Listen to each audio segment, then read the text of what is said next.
नमस्कार। कलाम education point के YouTube channel पर आप सभी का स्वागत है। हम पढ़ रहे थे मनोविज्ञान की 5 क्लास हो चुकी है पहले, और आज है नेक्स्ट क्लास। तो आज जो है हम मनोविज्ञान के अंदर जो है अधिगम के सिद्धांत पढ़ने वाले हैं। पहले क्लास में अधिगम के बारे में पढ़ा था, तो अधिगम के बारे में एक बार देख लेते हैं, रिवाइज कर लेते हैं थोड़ा।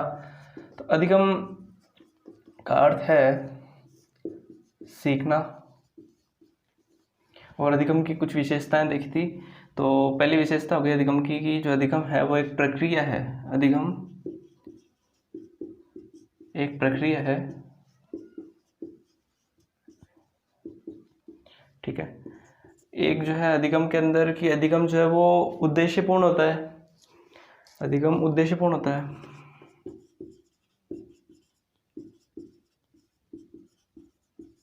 उद्देश्यपूर्ण होता है। एक जो है अधिगम क्रियाशील होता है। एक जो है अधिगम और हमेशा नवीन हो, ये भी जरूरी नहीं है। अधिगम के लिए है सकारात्मक नकारात्मक दोनों होता है। नकारात्मक ये भी इम्पोर्टेंट रहने वाला है, ठीक है। अच्छा, इसके अलावा जो अधिगम जो है व्यवहार में परिवर्तन है। अधिगम व्यवहार में परिवर्तन है। अधिगम के कारण हमारे व्यवहार में परिवर्तन होता है। हमारे जो सोच विचार, हमारा जो मस्तिष्क किस प्रकार कार्य करता है, ये एक अलग डायरेक्शन में ले जाता है अधिगम। जिस प्रकार का अधिगम करेंगे उस प्रकार का हमारा जो व्यवहार होगा, उस प्रकार हमारा विकास होगा, ठीक है। तो ये चीज़ हो गई। ये तो हो गया प्रीवियस का जो पहला पैटर्न का है। नेक्स्ट जो है इसके बाद में अधिगम के सिद्धांत हैं। तो अधिगम के लिए देखो, दो मनोवैज्ञानिक आए थे, दो तरीके के मनोवैज्ञानिक आए थे। पहले जो मनोवैज्ञानिक आए थे वो थे आपके व्यवहारवादी। व्यवहारवादी जो ये बोलते हैं कि जो अधिगम जो है वो व्यवहार पर आधारित है। और उसके बाद में आए थे संज्ञानवादी। संज्ञानवादी विचारधारा वाले मनोवैज्ञानिक ये बताते हैं कि जो अधिगम है वो संज्ञान पर आधारित है। तो देख लेते हैं, इसके अंदर काफ़ी मनोवैज्ञानिक है जिन्होंने अपने अपने विचार दिए हैं। तो पहला है कि व्यवहारवादी का,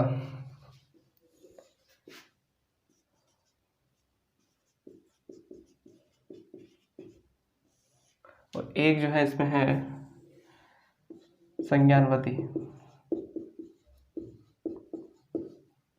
जो ये बोलते हैं कि जो अधिगम है वो संज्ञान पर आधारित है। तो व्यवहारवादी के अंदर है आपके, पहला है इवान पिपावलोव, सेकंड हो जाएगा इसमें बी एफ स्किनर,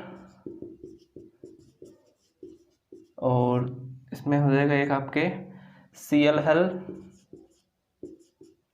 ठीक है। इवान पिपावलोव, और एक जो है आपके थॉर्नडाइक का भी है, ठीक है। तो ये जो मनोवैज्ञानिक है वो ये बताते हैं कि जो अधिगम है वो व्यवहार पर आधारित है। और इसके बाद में जो आए थे संज्ञानवादी, तो इन्होंने ऐसा बताया है कि इसमें आपके गेस्टालवाद, और ये है मैक्स वर्दिमर।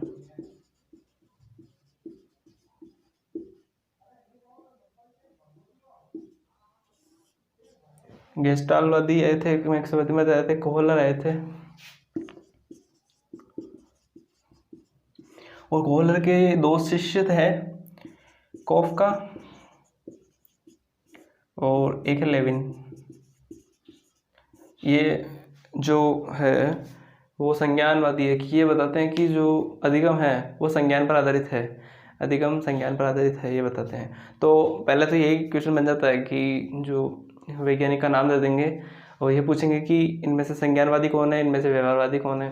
तो ये डिफाइन करना आना चाहिए। तो गेस्टालवादी और मैक्स वर्दिमर है, और कोहलर है, कॉफका है, लेविन है, ये आपके संज्ञानवादी है। और ये कोहलर के बाद में आए थे दोनों मनोवैज्ञानिक, ये इन्हीं के शिष्य हैं, ठीक है।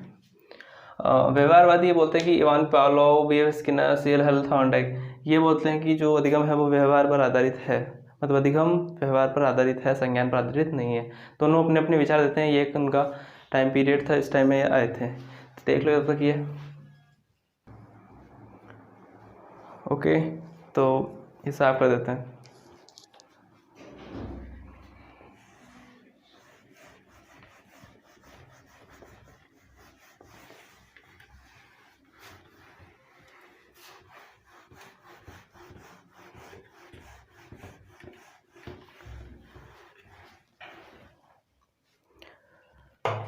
अब एक एक का देख लेते हैं अच्छे तरीके से। सबसे पहले लेते हैं व्यवहारवादी।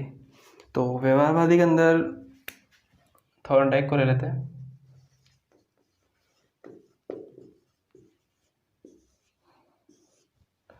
थॉर्नडाइक जो है ये व्यक्ति तो प्रथम पशु मनोवैज्ञानिक है। पशु मनोवैज्ञानिक,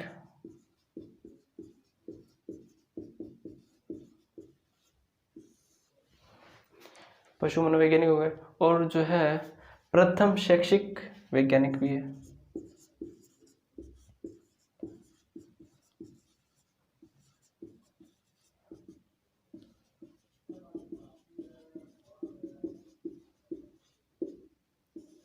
तो ये भी देख लो कि थॉर्नडाइक के लिए चीज़ है कि एक तो ये जो है प्रथम पशु मनोवैज्ञानिक है और एक जो ये प्रथम शैक्षिक मनोवैज्ञानिक है।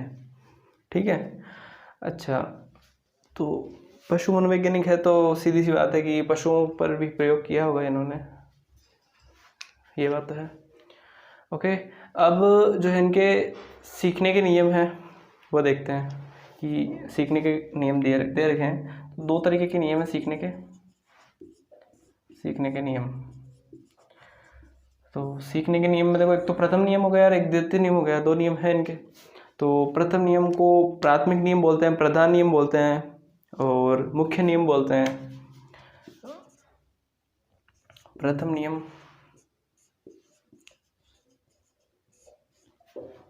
प्राथमिक नियम या मुख्य नियम।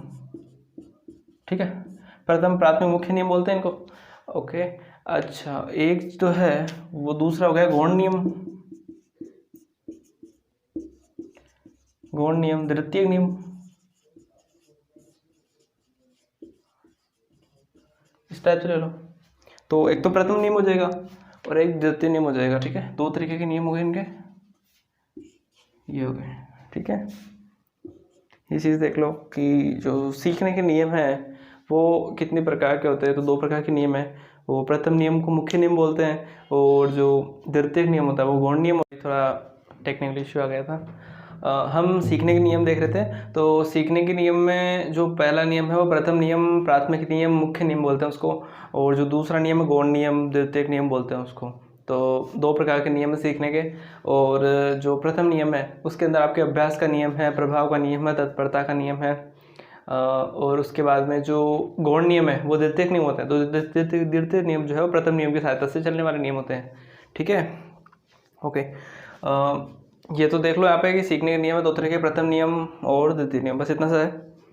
और अब देख लेते हैं इनके अलग अलग क्या कौन कौन से नियम हैं। तो यही लिख देता हूँ मैं एक बार। तो इसमें पहला नियम है अभ्यास का नियम। अभ्यास का नियम, ओके। अब अभ्यास का नियम ऐसा है देखो कि जो यहाँ पे जो अनुक्रिया होती है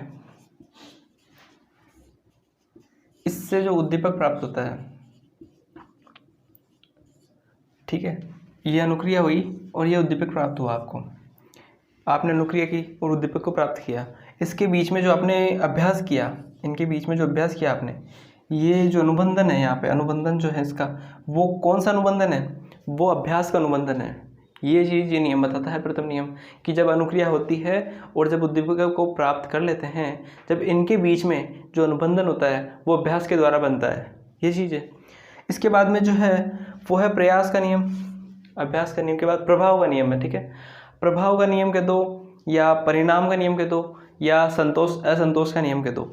संतोष असंतोष का नियम भी ऐसा ही है। देखो मैं नॉर्मली बता देता हूँ उसको कि क्योंकि देखो अभी मैं वापस लिखूँगा इससे अच्छा इसी में बता देता हूँ आपको कि जो अभ्यास का नियम के बाद प्रभाव का नियम, प्रभाव, परिणाम, या फिर डायरेक्ट कैसे बोलते हैं संतोष असंतोष का नियम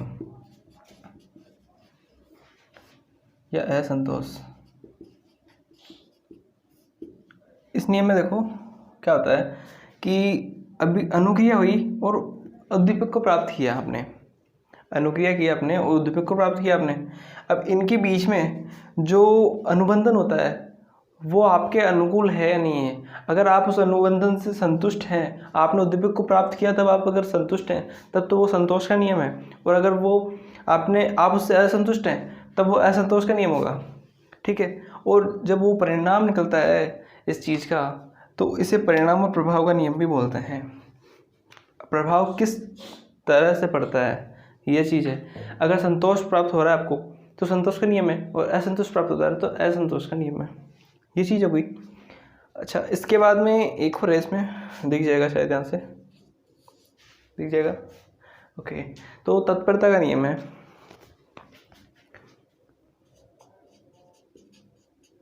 तत्परता का नियम,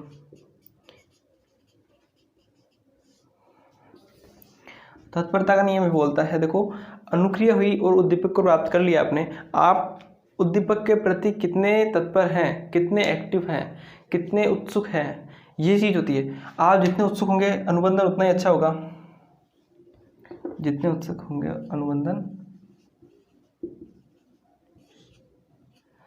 ये चीज़ ये बताता है कि जितना आपके जो उद्दीपक के लिए अनुबंधन होगा मजबूत होगा, जितना मजबूत होगा उतना ही अधिक आप तत्पर रहेंगे उद्दीपक के प्रति। ये चीज़ है इस नियम में। तो तीनों इसी चीज़ से देख लो। अभ्यास का नियम हो गया पहला।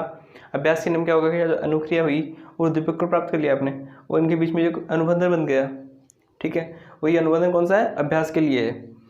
प्रभाव का नियम बोलता है कि आपका जो अनुबंधन बना है यहाँ पे वो किस प्रकार का है। अगर आप उससे संतुष्ट हैं तो संतोष का नियम है, और असंतुष्ट है तो असंतोष का नियम है। इसके बाद में तत्परता का नियम। तत्परता का नियम बोलता है कि जो उद्दीपक है इसके लिए आपका अनुबंधन यह निर्धारित करता है कि आप उद्दीपक के प्रति कितने तत्पर हैं। आपकी मानसिक तैयारी, आपकी प्रेरणा किस प्रकार की है, तो इसके अंदर आपकी मानसिक तैयारी भी होती है, क्योंकि मानसिक तैयारी ही आपको जो उद्दीपक के प्रति जो है उत्तेजित करती है, प्रेरित करती है। ठीक है, तो ये तो हो गया आपके सीखने के नियम।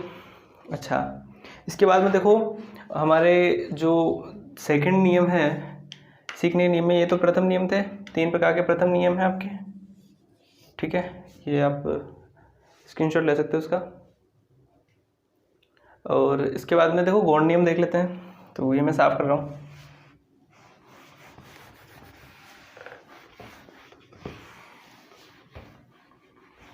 एक बार से पूरा साफ कर देते हैं।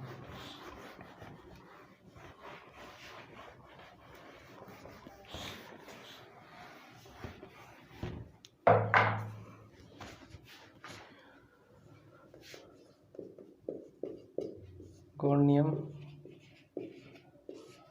या ऐसा बोल सकते हैं इसको तृतीयक नियम।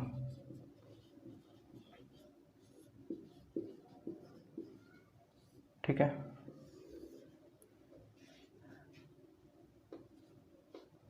तृतीयक नियम हो गया। अब गौण नियम के अंदर आपके नियम एक तो बहुक्रिया का नियम है। बहुक्रिया है मतलब अनेक क्रियाओं से जब उद्दीपक को प्राप्त करते हैं तो वो हो जाएगा बहुक्रिया का नियम। तो इसमें पहला देखो मैं लिख लेता हूँ पहले तो बहुक्रिया का नियम।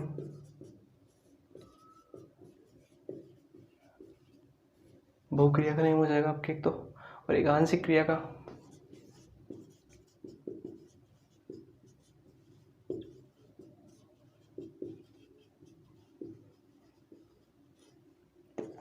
एक इसमें हो जाएगा मनोवृत्ति का।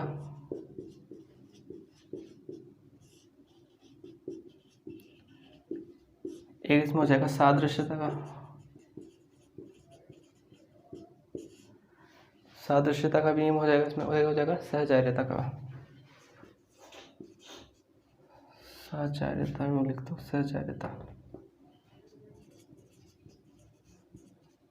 सहचर्यता। तो देखो ये इनके नियम हैं और ये गौण नियम है। तो देखो कि बहुक्रिया का नियम होता है कि छोटी छोटी क्रियाएं या अनेक क्रियाएं बोलते हैं, छोटी नहीं बोल सकते इसको बहुक्रिया में। इसमें तो है अनेक क्रियाएं, अनेक क्रियाओं से आर से अस को प्राप्त करना, मतलब रेस्पॉन्स से S2 प्लस को प्राप्त करना, अनुक्रिया से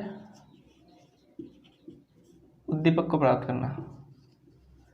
आप अलग अलग क्रियाएं करते हैं और उद्दीपक को प्राप्त कर लेते हैं, ये बहुक्रिया का नियम कहता है, गौण नियम का नियम है, सेकंड नियम है, ठीक है। अच्छा, इसके बाद में जो है आपके आंशिक क्रिया का नियम है, मतलब छोटी छोटी क्रियाओं से, जब आंशिक क्रियाएं होगी मतलब छोटी छोटी क्रियाओं से, छोटी छोटी क्रियाओं से उद्दीपक को प्राप्त करना, आर से इसको प्राप्त करना, ठीक है। इसके बाद मनोवृत्ति का है कि आपकी मनोवृत्ति, आपका एटीट्यूड, आपका दृष्टिकोण किस प्रकार का है, उस प्रकार से आप जो उद्दीपक को प्राप्त करेंगे। जैसे मान लीजिए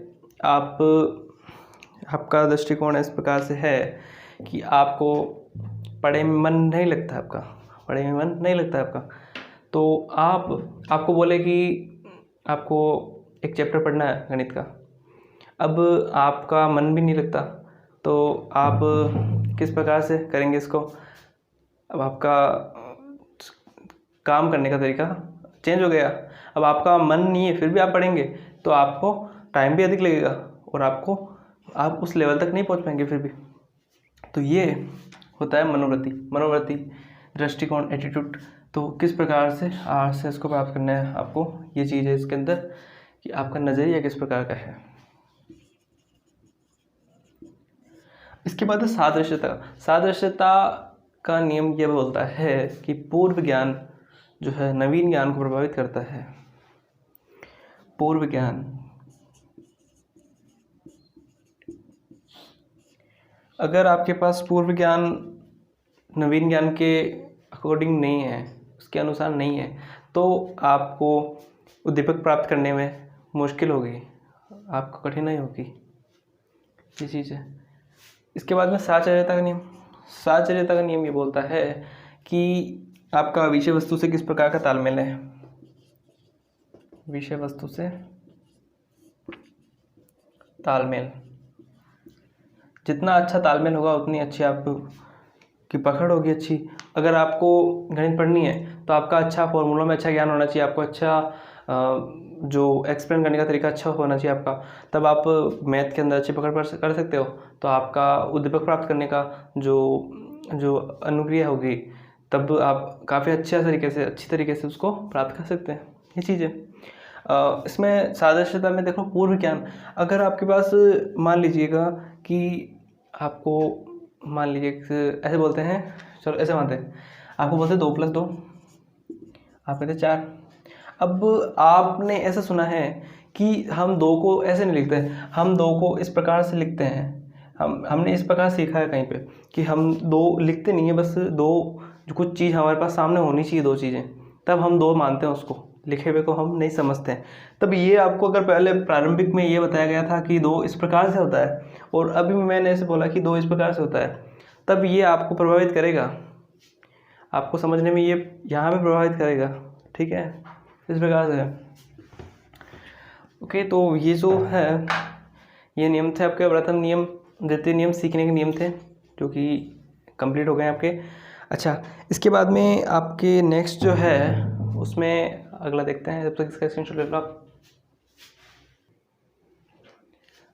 ओके, तो अब जो है हम थॉर्नडाइक के बारे में पढ़ेंगे अच्छे से, एक एक सिद्धांत। सीखने के नियम पढ़ लिए थे पहले, प्रथम नियम और द्वितीय नियम दोनों। तो अब जो है मैंने यहाँ पे लिख रखा है पहले से, थॉर्नडाइक का नियम है, SR थ्योरी बोलते हैं इसको। एक तो इम्पोर्टेंट ये है, SR थ्योरी को क्या है, SR थ्योरी किसका है, थॉर्नडाइक का है, ठीक है। बॉन्डिंग लर्निंग थ्योरी भी बोलते हैं इसको, बॉन्डिंग लर्निंग थ्योरी, ठीक है। अच्छा, इसके अंदर देखो ये जो सभी सिद्धांत है ये सब एक ही है और अलग अलग नाम से हर बार पूछे जाते हैं। तो जिन जिन नाम से सवाल आते हैं वो चीज़ देखो।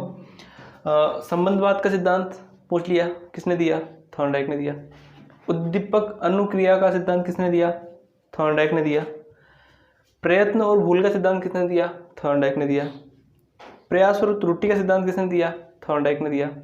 संयोजनवादी का सिद्धांत किसने दिया? थॉर्नडाइक ने दिया। ये सभी एक ही सिद्धांत है, अलग अलग सिद्धांत नहीं है, सारे एक ही है। और सबका एक ही क्या हुआ था कि थॉर्नडाइक ने एक प्रयोग किया था, किस पे किया था? बिल्ली पे किया था। और जो है और एक जो उद्दीपक जो था इसमें वो एक मांस था। मांस जो होता है बिल्ली का, मछली का मांस होता हो या किसी का भी मांस होता हो, तो क्या होता है? एक पिंजरा था, इस प्रकार का एक पिंजरा था, ये पिंजरा बनाना। ठीक है, इसमें क्या होता कि जो है अंदर एक बिल्ली थी, बिल्ली को अंदर पैक कर दिया था। ठीक है, मान लो ये बिल्ली है और इसको पैक कर दिया, यहाँ पे बिल्ली को अंदर पैक कर दिया, भूखा रखा इसको काफ़ी टाइम तक। उसके बाद में क्या हुआ था कि यहाँ पे एक जो बटन था कुछ, जहाँ पे अगर वहाँ से लगाएं तो गेट खुल जाए, ऐसा था। और ये जो था यहाँ पे बाहर मांस का टुकड़ा रख दिया बाहर। ठीक है, ये सलाखें थी और जहाँ से बिल्ली बाहर नहीं आ सकती थी, और यहाँ पे जो है मांस का टुकड़ा रख दिया। ये तो हो गया आपका उद्दीपक कि मतलब बिल्ली को ये खाना था, लेकिन बाहर कैसे आया बिल्ली? क्योंकि सलाखें थी, पैक कर दी बिल्ली को अंदर। अब क्या हुआ था कि ये जो बिल्ली इधर उधर जो है प्रयत्न करती है, इधर उधर झपट्टे मारती है इधर उधर, तो जैसे सलाखों पे मारा, ऊपर चढ़ती इधर उधर कि बाहर निकलने की कोशिश करती है, लेकिन हमेशा जो है असफल हो जाती है। क्यों? क्योंकि वह अनियंत्रित क्रियाएं कर रही थी, यहाँ पे उस क्रियाओं का कोई मतलब नहीं था। तो इसने क्या किया कि एक समय ऐसा आया जब इसका पैर जो है अचानक से इसका पैर जो है इसके ऊपर लगा और जो है सलाखें हट गई और बिल्ली बाहर आ गई और खाना खा लिया। तो ये जो प्रयोग था ये इसने बार बार किया। जब पहली बार किया ये प्रयोग तब ऐसा हुआ था कि बिल्ली को काफ़ी टाइम लगा था ये समझने में, और टाइम उस समय जो उसकी समझ थी वो काफ़ी जो अनियंत्रित थी। उसके बाद में दूसरी बार में उसको थोड़ा समझ में आने लगा कि अगर मैं यहाँ पे पैर रखूँगी तो ये खुल जाएगा और मैं बाहर आ जाऊँगी। ये दूसरी बार में उसको लगा। और तीसरी बार में जब उसको काफ़ी टाइम हो गया और तब उसे लगा कि अब इधर उधर करने से कुछ नहीं होगा, यहीं पे लगाने से ही होगा।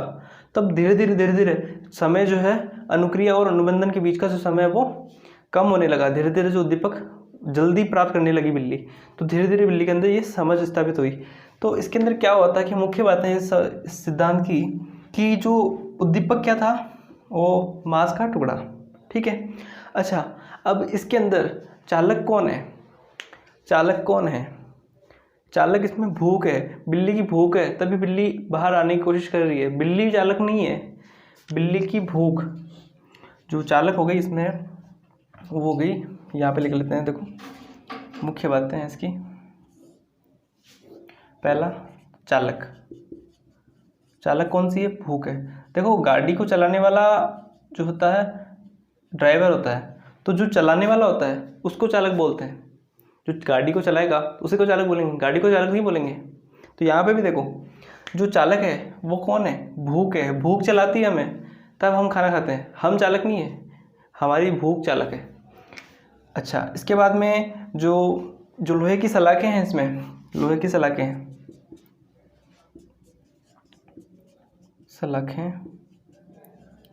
ये क्या था? अवरोध है, ये अवरोध है। तो अवरोध कैसे देखो इसको,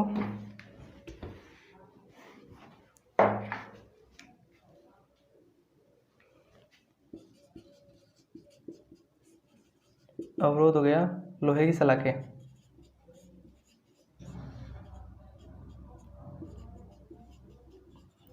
ठीक है, अच्छा अनियंत्रित क्रियाएं, जो बिल्ली के द्वारा जो की गई क्रियाएं थी वो कौन सी क्रियाएं थी? अनियंत्रित क्रियाएं।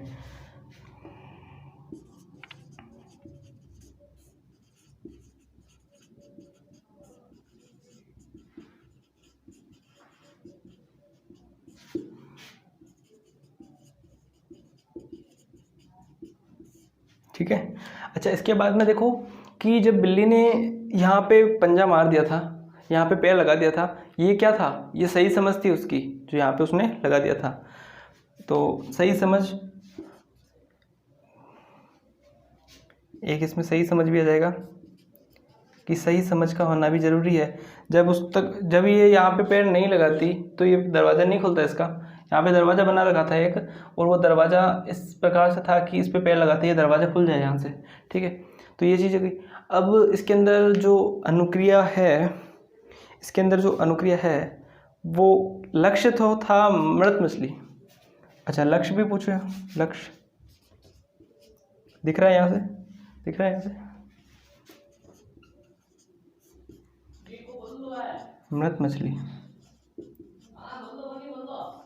मृत मछली इसमें लक्ष्य हो जाएगा। अच्छा,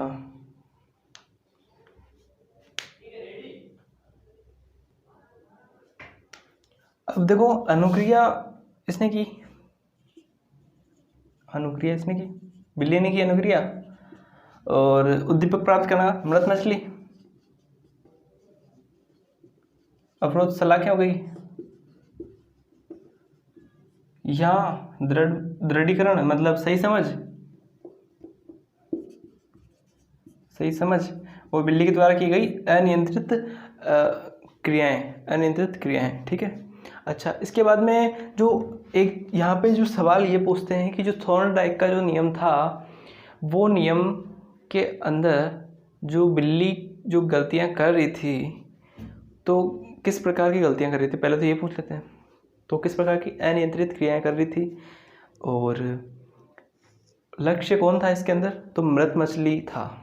मछली का मांस मृत मछली थी, ठीक है। ये चीज़ पूछते हैं कि यहाँ पे जो है अवरोध क्या था, मतलब जो थॉर्नडाइक का प्रयोग था उसमें अवरोधक क्या था, तो ये लोहे की सलाखें। और ये भी पूछ लेते हैं डायरेक्टली, नॉर्मल सवाल तो ये पूछेंगे कि मतलब जो थॉर्नडाइक ने जो प्रयोग किया था वो किसके ऊपर किया था, तो बिल्ली के ऊपर किया था। भूखी बिल्ली थी, एक पिंजरे के अंदर बिठा दिया था, और काफ़ी टाइम तक वो इधर उधर प्रयास कर रही थी, लेकिन वो बाहर नहीं आ पाई। और उसके लिए एक बटन था, वहाँ पे जब उसको पैर लगता है तब वो बाहर आ जाती है। तो वो पैर लगना उसकी एक, ऐसे बोल सकते हैं कि किस्मत से हुआ, ऐसा लक से हुआ, क्योंकि उसे पता नहीं था कि वहाँ पे पैर लगाने से होता है। वो तो अनियंत्रित क्रिया कर रही थी, और उसी क्रियाओं के बीच में एक सही क्रिया हो गई, मतलब एक सही समझ उसके अंदर स्थापित हो गई। और धीरे धीरे जब वो ऐसे अनियंत्रित क्रियाएं करती थी, तब एक समय ऐसा आया जब वो उसे ये समझ आने लगा कि जब वो पैर उस पर रखेगी तभी दरवाज़ा खुलेगा। तो धीरे धीरे उसमें समझ स्थापित हो जाती है। ये चीज़ इसका प्रयोग है, और इसके अंदर मुख्य बातें यही है। अनुक्रिया जो बिल्ली है, चालक भूख है, अवरोध लोहे की सलाखें हैं, बिल्ली के द्वारा की गई क्रिया अनियंत्रित है, और सही समझ स्थापित होना। ये ऐसा बताते हैं कि अब इसमें भी काफ़ी है कि जो सभी सही समझ है, अब इसे कुछ मनोवैज्ञानिक ऐसे बताते हैं कि ये एकदम से होती है, और कुछ बताते हैं कि ये धीरे धीरे होती है जो सही समझ। अब बिल्ली के अंदर क्या था, एकदम से हुई थी। जब बिल्ली को ये नहीं पता था कि यहाँ पे पैर रखने से ऐसा होगा, वो तो अनियंत्रित क्रिया कर रही थी, तो उसके अंदर ये अचानक से हुआ था।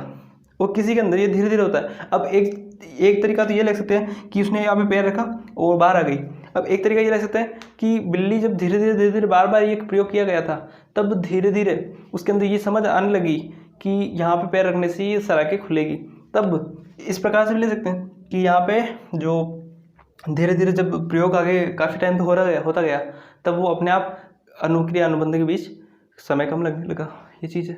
तो अभी तो इतना ध्यान रख लो कि लक्ष्य इसमें मृत मछली था और चालक इसमें भूख थी। तो ये जो था आपके प्रयोग, ये था थॉर्नडाइक का प्रयोग। अब इसकी मुख्य बातें हैं, जो मुख्य बातें हैं इस सिद्धांत को बताती है, उसमें पहली जो बात है कि ये जो है इसमें प्रयास और भूल समायोजित है।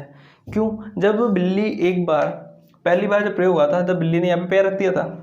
दूसरी बार में जब बिल्ली को पता था यहाँ पैर रखना है, तो दूसरी बार में उसने अनियंत्रित क्रियाएं क्यों की? क्योंकि वो भूल गई थी कि यहाँ पे ऐसा होता है, यहाँ पे पैर रखने से ही खुलेगा, ये भूल गई थी, तो वो अनेक क्रियाएं कर रही थी। तो यहाँ पे जब थॉर्नडाइक ये बताते हैं कि जो अधिगम होता है उसके अंदर प्रयास और भूल समायोजित रहती है, प्रयास और भूल समायोजित रहती है। दूसरा जो बिंदु ये बताते हैं कि अधिगम अनुबंधन का परिणाम है, अधिगम अनुबंधन का परिणाम है। ये अनुक्रिया है और ये उद्दीपक है, इनके बीच जो क्रियाएं हो रही है वो अनुबंधन के द्वारा हो रही है। जब ये इसको दबाएगी यहाँ पे, तो ये बाहर आएगी और इसको खाएगी, इसके बिना ये बाहर नहीं आ सकती। तो ये अनुबंधन था, अनुबंधन के कारण ऐसा हुआ है, ठीक है। और अधिगम में समय लगता है। यहाँ पे पहले इसको मान लो 2 घंटे लगे थे बाहर निकलने में, फिर मान लो 1.5 घंटा लगा था, तो समय लग रहा है इसमें। जब उद्दीपक को प्राप्त करना है आपको तो उसमें समय तो लगेगा ही, डायरेक्ट आप प्राप्त नहीं कर सकते। बिल्ली डायरेक्ट यहाँ से इसको दबा के डायरेक्ट बाहर नहीं आ सकती, समय लगेगा, अनियंत्रित क्रियाएं भी होगी, तभी अधिगम को प्राप्त किया जाएगा। अच्छा, इसके बाद में है कि अधिगम जो संज्ञान पर आधारित होता है। संज्ञान पर आधारित है क्योंकि जब ये इसने यहाँ पे क्रिया की थी तब उसको ये समझ नहीं थी, और धीरे धीरे जब समझ आने लगी तब उद्दीपक प्राप्त करने में उसे कम समय लगा था। तो ये इसकी जो बातें हैं, और या तो लिख लो आप या मैं बता दूँ वापस कि पहली बात तो यही है, मुख्य बातें अच्छे से लिख सकते हो उसको आप। तो मुख्य बात ये बताते हैं कि प्रयास और भूल समय जाती है अधिगम में। चलो मैं हटा देता हूँ उसको बोला।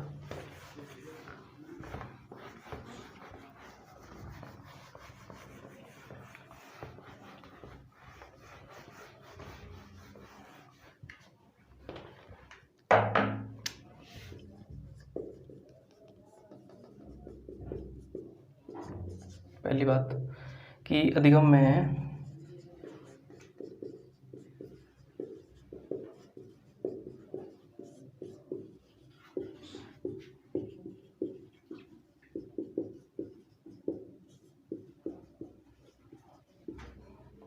सेकंड ये बात ये बोलते हैं कि अधिगम जो है अनुबंधन का परिणाम है। अधिगम अनुबंधन का परिणाम है। अच्छा, थर्ड बात ये बोलते हैं कि अधिगम में समय लगता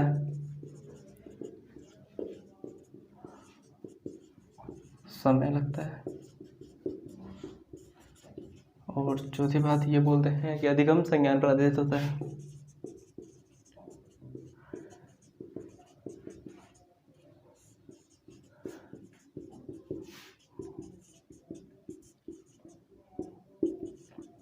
ठीक है, तो ये था थॉर्नडाइक का प्रयोग। इसके अंदर आपने इसके प्रयोग देखे थे, कौन कौन से प्रयोग थे इसके अंदर? संबंधवाद का, उद्दीपक का, प्रयत्न भूल का, प्रयास भूल का, संज्ञानवादी का, ये चीज़ था। अच्छा, इसके बाद में ये प्रयोग था इसका बिल्ली वाला। अच्छा, इसके बाद में इसकी जो निष्कर्ष कौन कौन सी थी, ये चीज़ एक तो इम्पोर्टेंट है। अच्छा, अब जो है नेक्स्ट जो है वो है पुनर्वलन का सिद्धांत। तो वो भी काफ़ी ज़्यादा इंपॉर्टेंट बना, चालक न्यूनता का है, और जिसके अंदर आपके काफ़ी ज़्यादा ना, उसके भी काफ़ी नाम है, तो वो भी देखते हैं। तब तक ये देख लो।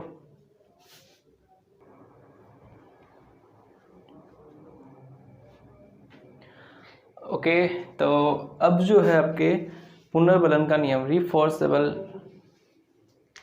थ्योरी है ये, रिफोर्सेबल